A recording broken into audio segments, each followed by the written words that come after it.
It is a journey of a screenwriter, day 107. And so here's what's happened. I'm just leaving this at full speed for now, or regular speed. Maybe I'll speed up my screen recording. As you can see, I am not in my screenwriting software program, app, whatever. I am in just an open source notes because I'm too cheap to have Microsoft Word or whatever. That's not important. So the guy has read my script. I don't have the date that I did the screen recording, but he got back to me within about 2 days, and he had some comments, and then I emailed him back and I said how much I appreciated it, then had some questions, comments, whatever, and then he replied with some more stuff. And he wrote, I think, about 2.5 pages of single space notes. And basically, I'm not going to show you what he wrote exactly because, but in essence, I should actually have this open so I can reference it while you're seeing what I'm writing here. Foster home. Yeah, poster home. How about a foster home? Why not? I'm documenting this, so let's see what he said. So his first thing was he didn't think it was believable that a WITSEC program would have a person who's in it, a marshal who's in it, protect a child by living with them. As he said, that's not the way it works. So I kind of know that, and I knew that, but I figured I could kind of get away with it. And he had problems with Rachel's backstory. Why isn't she in the WITSEC program? Why did she stay in jail so long? And then the whole rationale behind Rachel's thinking of, does she really think it's the best for her daughter to kidnap her into a mob family? So as he said, you have to make Rachel's POV clear and credible and make sure that Howdy doesn't seem like a bit of an idiot. Of course, she doesn't have any idea what's going on. So, and then he had a question about the Salerno guy who died. He didn't think Lexi's behavior seemed realistic. And now that it's so funny, it's not, it's so crazy. When he points these things out, it's like, oh, it's crystal clear. Like he said, and I'm not quoting, I'm just going off kind of my memory, even though I'm looking at what he said. Would she really, after having all this bombshell news from Holly about being in the witness protection program, her mom being in jail, would she really so easily just basically dismiss all that and say, oh, I'm going to spend the weekend with my friends anyways? And it's so weird because no one who has read it, and again, I haven't had 100 people read it. I've had 4 or 5 people read it. No one has said anything about that at all. I mean, literally nothing. And yet he brings it up as a 100% valid point. And so now I'm totally questioning myself. And it's just, gosh, that's why screenwriting is so hard. So she had a big problem with that. He had a big problem with that. He had a big problem with, which I don't totally agree with, of Lexi when she was little not fighting Holly tooth and nail when she was taking her. So that I think I could reasonably object, but the just the whole thing of what's happened in these 14 years, Lexi is so well adjusted, because she's living with Holly, which again is probably gonna. I'm not saying it has to change, but based on what he said, I think it would be a very good idea if it changed. He had a big problem with the way Holly, as he said, abandons Lexi for the Supreme Court assignment. Although, again, I know he read it and he understood it and got it, but my idea wasn't at all that she was abandoning her because she didn't know the situation she was being left in. She was just doing her job. So there's probably ways I could couch that into a different way and make it believable without some fundamental changes.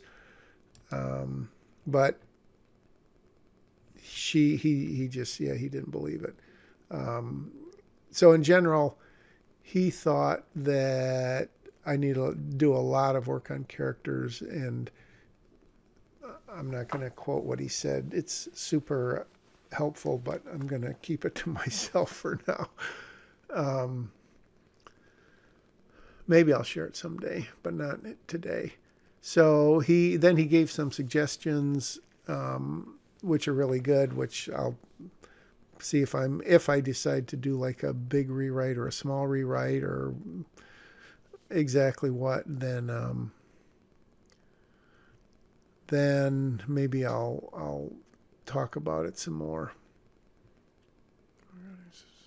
So anyways, those were his notes. And so what you're looking at now is just a bunch of what ifs and questions, again, based on what he said, and then a day or two of reflection where I wasn't writing anything. I was just soul searching, maybe you could say. And so I'm just doing a bunch of what ifs and new ideas, new spins, and spoiler alert, this is going to what happens over the next several days. Just Blake Snyder talks about digging down deep in one of his Act 3 beats. And so that's really what I'm doing as I record this today in my voiceover and as I'm writing this. And this was probably, again, it's not dated, but it was probably written 7 days ago, 8 days ago. So it's pretty close to what I'm going through right now in terms of really, I wrote the word self-defense, and it, self-doubt. Is this script any good? Should I throw it away? What should I do with it? I don't know what I'm doing there, but you can ignore it. So, and again, I'm writing this real time. Well, I'm almost done. I've got another 3 minutes. So what else could I talk about? I guess, it's a screenwriter's journey. So warts and blood and sweat and tears and all. So one of the things he said, as you can see there about the foster home, it does seem likely, and spoiler alert, well, I won't give that spoiler out yet. I've come into some knowledge that tells me that this, in fact, is not, the way I had written it is not at all the way it works, which he concluded wisely. I wish someone, I have no one to blame but myself. I should have done more research. I did research, I just didn't do enough. And I guess it's not too spoilerish to say that I did contact on the website, like the PR or communications department of the U.S. Marshals, and I did get a reply, and the guy was super nice. Maybe I'll save that for a next day in terms of what he said.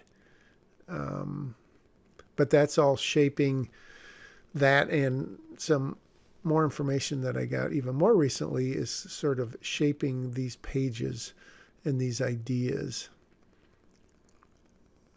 So if I go with the whole foster home thing, then the question is, does Lexi stay with one foster home? Because the research I did on that, which I'm getting ahead of myself, says that most kids are with a foster parents about 13 months on average, and then they either get adopted, they go back into the system, they go into a new foster home.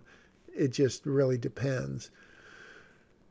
So one thought I had is that Holly's kind of the only constant in her life, because she checks in on her maybe way more regularly than she should, because I don't know that she feels guilty or just has a soft spot in her heart for this little girl, because, you could only imagine how it would change your life. So,